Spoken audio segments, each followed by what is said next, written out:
Salut, ça c'est moi. Donc c'est moi quand je dormais. C'est moi quand je faisais rien de mes journées.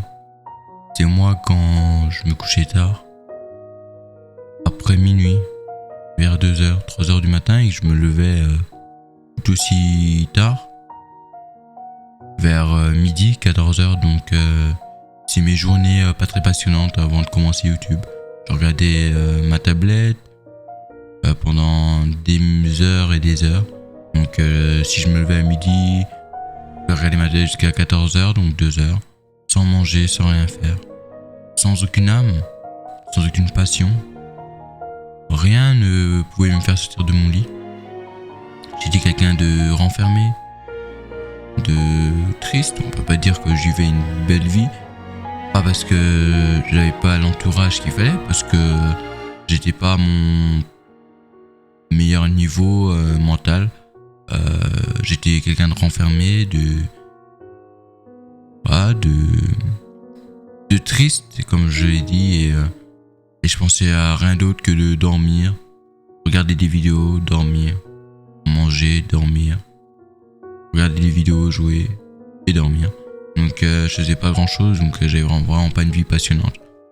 Cependant, je me suis dit qu'un jour ce serait peut-être bien de changer tout ça. Ça a mis du temps, ça a mis presque 2 ans, parce que voilà, j'ai changé d'école, j'ai changé d'univers, j'ai changé de parcours aussi.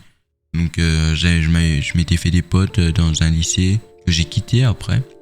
Ça a peut-être donné un coup au moral. Je l'ai peut-être jamais assumé. Peut-être que je voulais me voiler la face, je voulais pas le montrer. Mais c'est pourtant bien réel. J'étais devenu quelqu'un de renfermé et de solitaire. Comme si j'étais plus sociable. Comme si je voulais plus avoir personne dans mon entourage. Mais bon.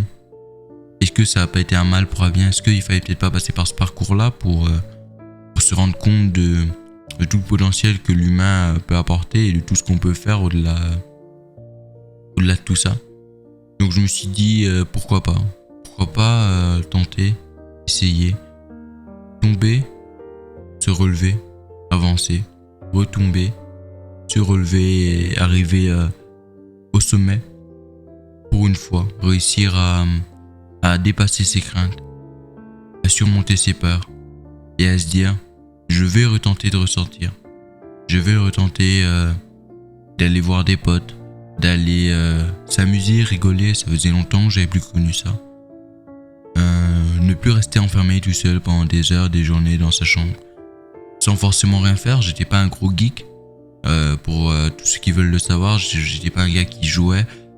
Je jouais pas énormément aux jeux vidéo. Oui, j'ai eu ma période Fortnite comme des millions et des millions de personnes. Oui, je passais des heures et des heures sur Fortnite à une époque.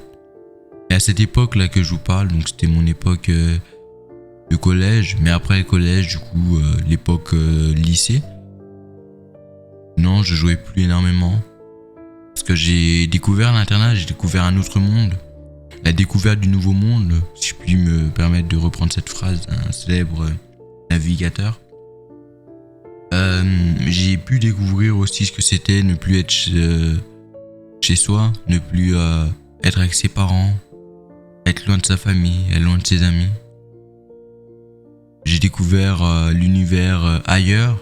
Parce qu'on est dans sa maison, on ne pense pas qu'il y a un endroit ailleurs que celui-ci. Et il y a bel et bien un endroit ailleurs que dans notre petit coin d'univers. Mais il y a peut-être quelque chose qui m'a sauvé. Quelque chose qui m'a permis de pas couler. Même si je suis pas quelqu'un qui coule. Voilà, je tombe pas facilement. Je pense que c'est la musique.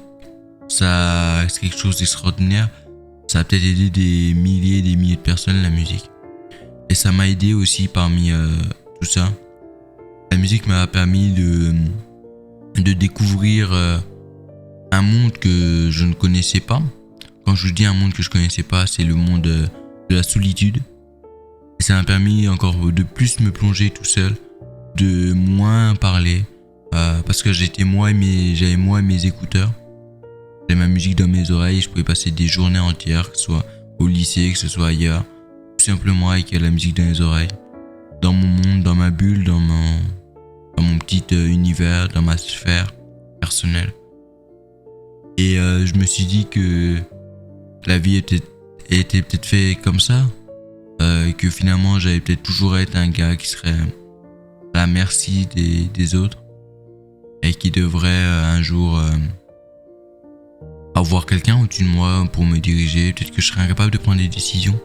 Incapable de me dire qu'un jour je serai libre.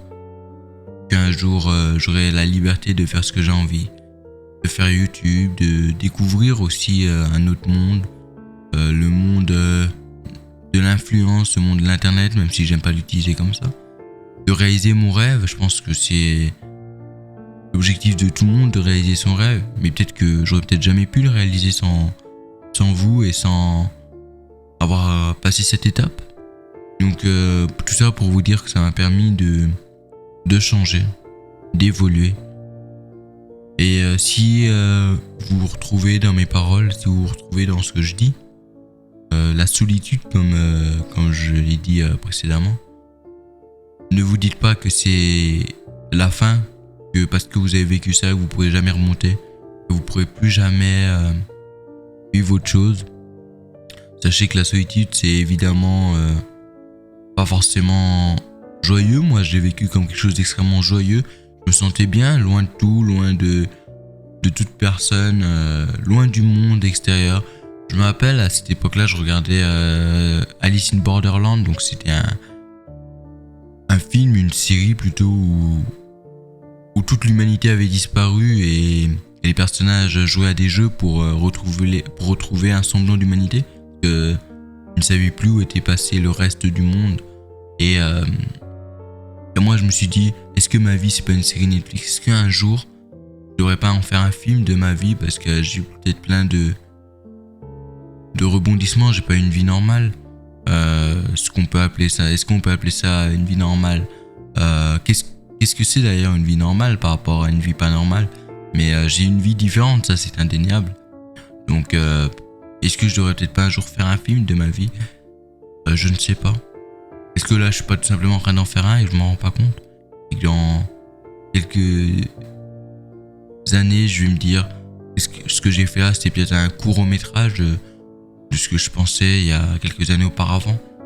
Donc est-ce que le film c'est pas le présent et le futur, voire même le passé?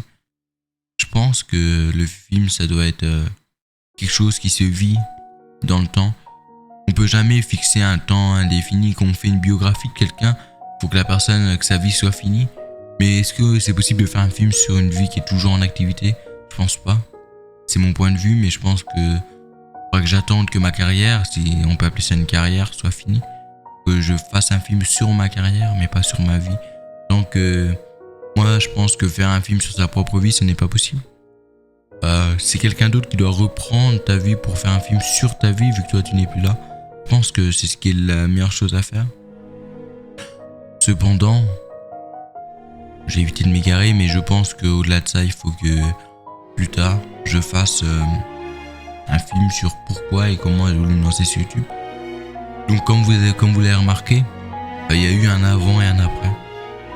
Donc comme je vous l'ai expliqué il y a quelques minutes, ma vie était pas passionnante, ma vie était seule, enfermée dans un trou, dans le noir pendant des heures à rien faire. Et je me suis dit, pourquoi pas se lancer sur YouTube, même si j'ai déjà commencé YouTube auparavant. Pourquoi pas me montrer en images et en son sur une plateforme qui s'appelle YouTube. Une plateforme où tu peux aller écouter, regarder, apprendre des choses, donner, partager du plaisir aux gens. Au-delà de tout mélange, que ce soit mélange culturel, mélange de nations, de religions.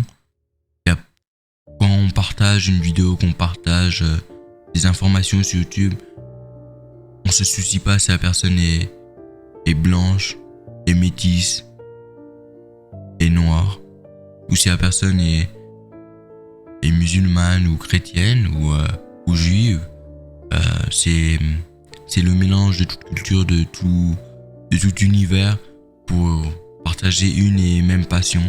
La passion du partage et de faire rire ou de faire pleurer ou de montrer aux gens ou de partager ses passions sur une et même plateforme. Donc une fois m'être dit ça dans ma tête, je me suis dit pourquoi pas moi? Pourquoi les autres y seraient arrivés? Pourquoi pas moi? Pourquoi pas me lancer? Pourquoi pas me dire j'ai tout donné pour y arriver? Peut-être que ça marchera pas. Peut-être que ça marchera, et si ça marche, c'est entièrement grâce à vous. Vraiment grâce aux gens qui me regardent. On peut pas réussir YouTube tout seul, évidemment. Donc je me suis dit je vais prendre ma caméra.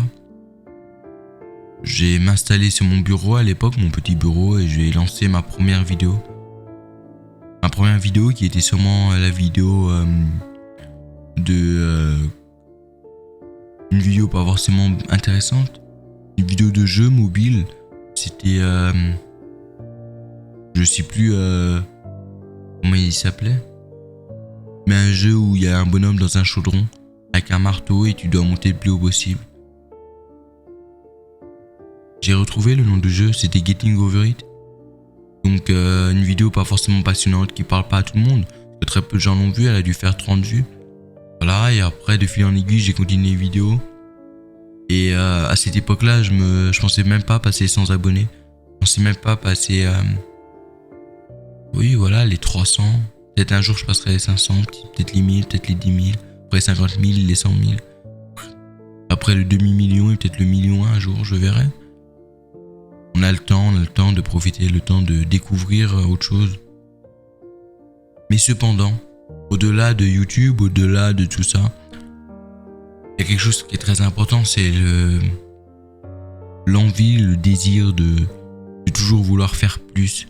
Ne jamais s'arrêter, ne jamais penser que quelque chose est acquis, bien au contraire. Tout est fait pour s'améliorer, YouTube est fait pour s'améliorer. On peut pas dire qu'on s'améliore pas. On peut pas dire qu'on cherche pas à avoir de la reconnaissance, c'est faux.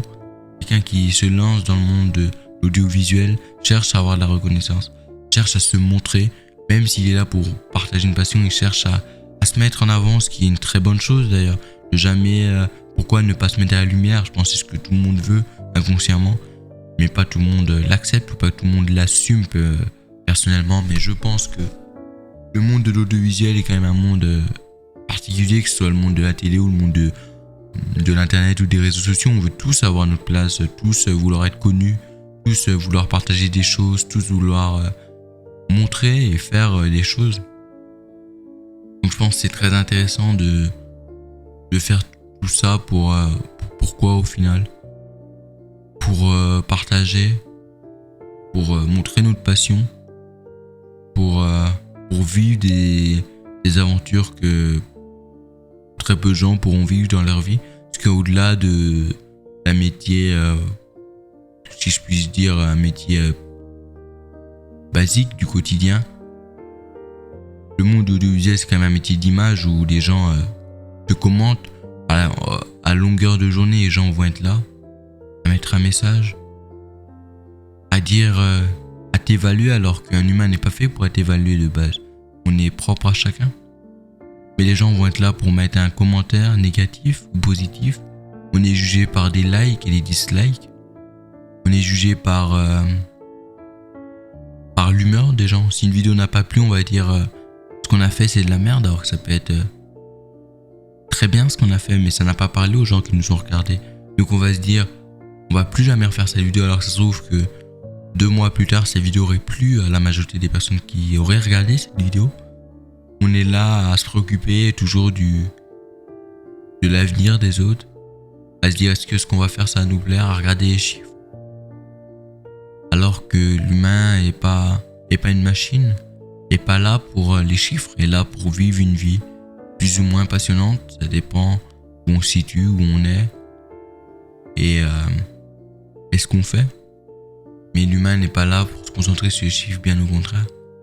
Donc c'est pour ça que c'est intéressant de voir autre chose, d'apprendre, de se relever, de monter et d'arriver au sommet. Je pense que c'est un peu le but de chaque personne. Il y en a, parfois ils coulent, il y en a, ils arrivent à monter. Il y en a, ils se donnent les moyens d'y arriver. Et je pense qu'il n'y a pas de défaite qui soit. Tout le monde peut y arriver Peu importe ce qu'on fait, peu importe ce qu'on vit, tout le monde peut arriver à aller au sommet. Les gens qui n'y arrivent pas, c'est pour une simple et bonne raison, c'est qu'ils ont commencé, ils ont chuté, ils se sont relevés, ils ont rechuté, ils ont arrêté. Je pense que si tu chutes et que tu continues, forcément ça va payer. Tout travail paye, tout travail mérite salaire. Donc oui, des fois ça peut être dur, oui, des fois on peut se dire on est au fond du trou. Oui, des fois ce qu'on fait, on se dit ça sert à rien, mais bon, pourquoi pas essayer? Pourquoi pas se donner les moyens d'y arriver? Moi, vous savez, je suis pas un youtubeur qui va surjouer mes réactions, même si je trouve que c'est très bien des youtubeurs qui surjouent. Ça permet de montrer, de donner de l'âme à une vidéo, parce qu'une vidéo, ça serait comme là je parle. Ce serait pas intéressant une vidéo réaction où la personne ne surjouerait pas sa vidéo, où la personne n'a pas des grands gestes pour exprimer ce qu'elle ressent. Ce serait pas drôle, même moi ça me fait rire. C'est pour ça que je pense qu'il faut tout sur YouTube.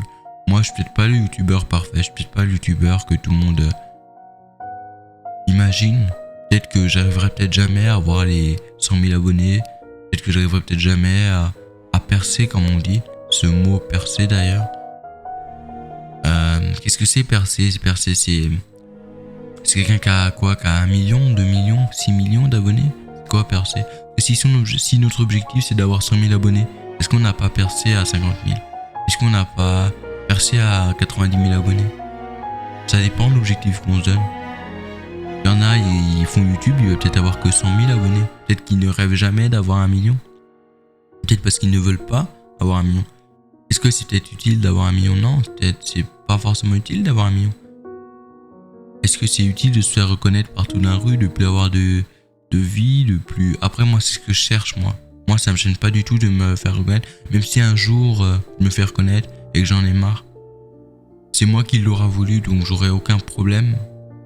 Mais est-ce que c'est utile de vouloir forcément être au sommet, de vouloir forcément avoir 5, 6, 7, 8, 10 millions d'abonnés? Non, pas forcément. Je pense que des autres personnes vous diront qu'avoir autant d'abonnés est totalement ridicule. Et des gens voudront peut-être jamais être à notre place. Des gens voudront peut-être ne jamais avoir autant d'abonnés. Allez demander à un boulanger ou à un traiteur d'avoir 10 millions d'abonnés sur sa plateforme, sur son site internet. 10 millions de personnes qui aussi vous dira, c'est des chiffres indécents, c'est des chiffres qu'on peut même pas s'imaginer. C'est des chiffres que je ne veux même pas avoir, même 2 millions. Imaginez 2 millions de personnes qui viennent chez le même traiteur, qui viennent le juger, lui dire ta viande a été pas bonne aujourd'hui, ta viande a été bonne. Oh, j'aurais préféré que tu fasses ça, j'aurais préféré que tu fasses ci. Il y en a, ils ne voudraient surtout pas avoir cette vie-là. Surtout être loin de tout ça. Ne jamais vivre, ne jamais subir les critiques, les remarques, même les compliments. Il y en a, ça ne les intéresse pas du tout d'avoir des compliments de gens qui ne connaissent pas. Alors que moi, c'est ce que j'aime, ce que je veux dans YouTube. C'est pour ça d'ailleurs que je fais YouTube. Avoir des compliments, vivre autre chose, découvrir. Donc voilà, c'était mon chemin, ma vision même pas ma vision, mon parcours que j'ai vécu avant de me lancer à 100% sur YouTube, avant de me dire qu'un jour je ferai YouTube. En tout cas, moi ça me fait extrêmement plaisir de pouvoir parler de ça avec vous. C'est une vidéo qui n'est pas forcément obligée d'être regardée, elle peut juste être écoutée. Voilà, j'ai mis moi en fond de vidéo, sans images, chanson. Est-ce que c'est utile? Je sais pas. Est-ce que je devrais faire des vidéos où je bouge dans tous les sens, où je fais le con? Je sais pas non plus. Sachez que je me cherche tout le long. Sachez que je ne sais pas ce que je veux faire. Je veux faire des vidéos, mais de quoi? Je ne sais pas, il y a tellement de choses qui ont été faites. Donc voilà, je fais un peu de tout, je tâte un peu tous les terrains. Je pense que c'est l'essence même d'un créateur de contenu. De tâter, de voir ce qui peut plaire, ce qui peut pas plaire, ce qui peut trouver d'intéressant à faire au-delà de tout ça. Moi je pense que je vais pouvoir un jour peut-être être fier de mon parcours. Peut-être qu'un jour je ferai la même vidéo et j'aurai peut-être 3 millions d'abonnés et je dirais vous rappeler quand j'avais 300, 50 abonnés. Je vous parlais de ça. Je vous disais que j'étais seul à une époque, que j'avais plus l'envie de faire quelque chose, que je me levais tard et que je me cherchais, que je voulais plus rien faire, que je savais pas, que j'avançais, je faisais 2 pas en avant, j'en faisais 3 en arrière. Quand j'en faisais en avant, j'en faisais 2 en arrière. Quand j'en faisais 5 en avant, j'en faisais 3 en arrière, etc., etc. Et que j'avais l'impression de faire du surplace. Et que finalement, j'avais l'impression que ça n'avançait pas. Mais ça avance bel et bien, qu'on voit qu'on prend sur une vidéo 2, 3, 4 abonnés. C'est bien que ça avance, c'est bien ce qu'on fait plaît aux gens. C'est bien que ça produit du contenu. Donc c'est pour ça que pour tout ça, pour rien que le parcours que j'ai produit jusqu'à aujourd'hui, je voulais vous remercier. Vous remercier de votre présence. Pour tous ceux qui sont restés jusqu'à maintenant. De vous remercier de m'avoir écouté jusqu'à maintenant. De vous remercier de tout ce que j'avais fait. De toute votre écoute, de tous vos partages, de tous vos soutiens, de tous vos likes, de tous vos vues. Et de vous remercier de me suivre dans ma passion jour en jour. Même si vous pensez que peut-être que je vais peut-être jamais y arriver. Peut-être que voilà, mais en tout cas j'aurais pas eu de regrets. J'aurais fait mon parcours avec vous, peu importe ce qui se passera. J'aurais fait avec vous, j'aurais pu découvrir avec vous plein de choses uniques, diverses et variées. La découverte, comme j'ai dit, du nouveau monde, que YouTube, comme le monde des réseaux sociaux, c'est un nouveau monde. On n'a pas l'habitude de découvrir ce monde-là. Et c'est pour cela que je voulais vous remercier pour votre abnégation. Je vous fais de gros bisous. C'était Inraki.